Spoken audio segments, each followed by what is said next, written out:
How's it going, everyone? Welcome back to another video. Another day, another dollar. We're breaking down the futures contract per usual. We'll be looking at our 30-minute profile time frame. 30-minute profile time? Yeah, English. Chris, get it together. 30-minute time frame profile, however you want to say it. We'll be going over that, and we'll look at our weekly, we'll look at the monthly, weekly, and daily time frames briefly. Just kind of update some destinations. We do have rollover coming, or it has already began. I'll be rolling over Monday, and this will be the first time that I won't back adjust any numbers. So I'm going to use whatever numbers I have currently, as far as destinations to the downside and both the upside as well. And we'll use those going forward until obviously we create some new ones using the new contract. So that's how I'm going to do it. So going forward, and let's go ahead and hop right into it. So we were looking at our 30-minute profile here, and in yesterday's video, I was describing how we were in balance, basically in a state of consolidation, however you want to say it, right? Balance, consolidation, both mean the same thing. So we're trading within a channel, however you want to say it. And so I labeled out areas that I would be willing to get long and areas I would be willing to get short or not look for longs while we're in that area. And one of those areas was being from 97 to our balance high of 46.0775. So 45.97 to 46.0775. I did not want to be long. And look what happened early on in the morning after all the non-farm payroll came out and whatever other number came out early in the morning, whatever piece of data came out. We pushed up pretty good in B period, went trend, but look at how we stretched our balance high initially, right? We got up to the balance high of 46.07. We set a new high at 46.10, so we only put it at 3 points higher. And then we came in rather aggressively. So this was one of those areas that I just did not want to get long at, right? So it was a good short initially in the morning around those areas, right? Around that balance high. You would have been in the money pretty good, come in, especially since we're trying to come out of balance, coming out of inside day up. You wanted to see more tempo above the balance high. We didn't quite get that. We came in, felt single prints, stopped the one time framing down, and then kind of started to drift lower. I got involved a few times today. We're not going to discuss much on my trading. Going forward, I will be trading differently. I'll be using MES more frequently, sizing in, and only looking at my 30-minute time frame for entries and exits, just to kind of better that skill. But today, I mean, there's not much here, right? We go out with just the day's high and low. Opportunity was a great opportunity to get long down here at the open, right? You get long at the open, 81. You use 78 as your out, and you're looking to rotate up. At the time, we were 5 wide at 91.75, so you're getting long 81.25, risking 3 points on the downside to come back to the point of control, which was at 91.75. Okay, the only issue with that was we hadn't taken out an initial balance yet. Remember, the initial balance is the first hour of trading or the first 30 minutes high and low. So from 78.25 to 46.10 was our balance, our initial balance. And we hadn't taken that out, right? Usually once we take out one of those, you kind of get more of a directional move and kind of understand where the market's trying to go. Gives you more market generated information to lean against. And we didn't quite have that. Especially after coming in and failing to go trend. So we come in pretty good. Good long opportunity down here at 81.25 to come back up to the point of control. After that, we had some very tight time frames where we just kind of chopped and grinded the entire way up. If you look at our 1 minute time frame here, if you look at this 1 minute, it is unreal how much we just chopped up.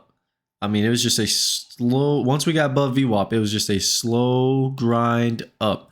Not much volume at all, just a slow grind up. And obviously we were in the area where I was not looking to get long.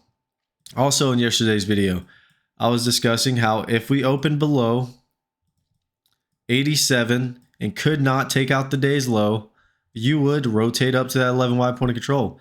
We did a lot of volume here. So we did a lot of volume there. We couldn't take out the low. So guess what? We rotated up. I said if we got the day's high, we would get that 9Y point of control and then get the other destinations on the upside. Well, guess what? We did exactly that. We just missed getting the highest accepted price at 46.14 back from August 2nd. So we got within a tick of it and then backed off late in the day. So that's all I have for you guys as far as a analysis of this day. I mean, it was a very difficult day to read. I got to get better myself at knowing, when the market's not really giving you much, just kind of step away. Like yesterday, today, there really wasn't much here. Very few opportunities. Shorting up here against balance high would have worked the first time.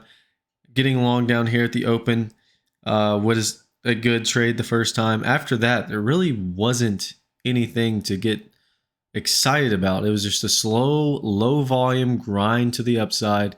And then we finally ended up taking out the initial balance high late in the day and then not doing much. So with this, we do officially put the daily one time framing up. So buyers come Monday want to continue that.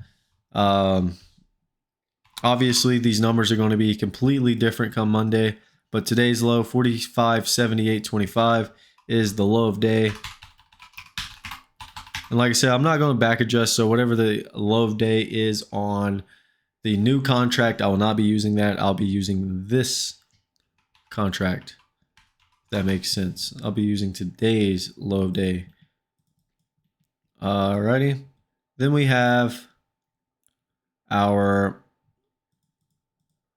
high of day up here at 46.1350, or excuse me, 46.1375. High day.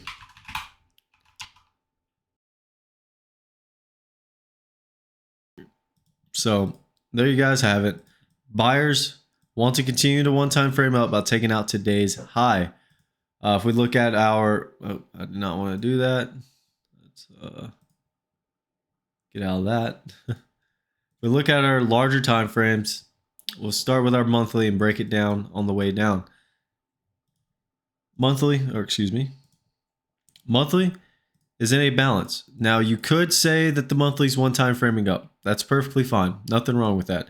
But for me, I have my monthly balance high at 46.3350. If we take out 46.3350, I think in the bigger picture, that is a key level, and we will most likely, if we get that, we'll most likely be one time framing up officially and go for the all-time high. Okay, we are near our yearly high and haven't quite gotten it yet. It's been very difficult to read here, so it's one of those things where it's like you're near a balance high in the monthly, the weekly's one time framing up, and we have not gotten much extension, right, above last week's high. So shows that the tempo is beginning to slow down a little bit, right?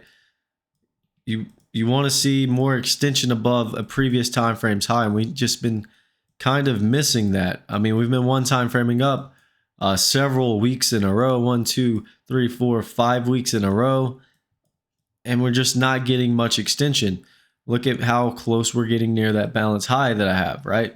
So from 46.10 to 46.3350 in the bigger picture, it's a hard area for me to want to be longing anything. If anything, I'm definitely going to be more cautious taking a buy position anywhere within this range, just because last time we were up here, the last 2 times, we've rolled over. So could this be a scenario? Remember, there are 3 rules in a balance. Get near a balance high, roll over. You get near a balance high, push through it and stretch it, and then roll over. Or you push 2 through and away it. It's just a matter of what's going to happen, how much tempo we're going to get when we come out of this, and what can the buyers prove to us. Weekly, once again, is one time framing up, continues to one time frame up. So buyers next week want to see us take out this week's high, 46.1375, to continue to one time frame up. Now, obviously, these numbers are going to be a little bit different considering the rollover. So we'll have a little bit of a rollover gap due to the premium, and things are going to be a little tricky moving forward. Upside target for the weekly, though, is 46.6050. So if we take out this high 46.3350, 46.6050 will be my target on the upside for the weekly. Our daily has officially broken out of balance. Could you say it stretched it? You can. There's nothing wrong with that, but we're going to say that the daily's up. Give the buyers their due because they have held inside this balance pretty well. It's been a rough several days. As you can see, several days we've chopped around inside of this area, and we are officially trying to break out of balance to the upside. So buyers want to take out today's high, 1375, move up to 1925, which is one of our targets, and then 46.3350 monthly high, which is the next target on the upside. 20-day moving average continues to move up. 50-day moving average continues to move up. 20-day move or 200-day moving average continues to move up. So we got to keep the momentum going, right? Smaller time frame. If we can get this thing on a roll, we can get the monthly up and start attacking the all-time high. With that being said, ladies and gentlemen, I hope you all have a wonderful day. We'll catch you guys next week, and see ya.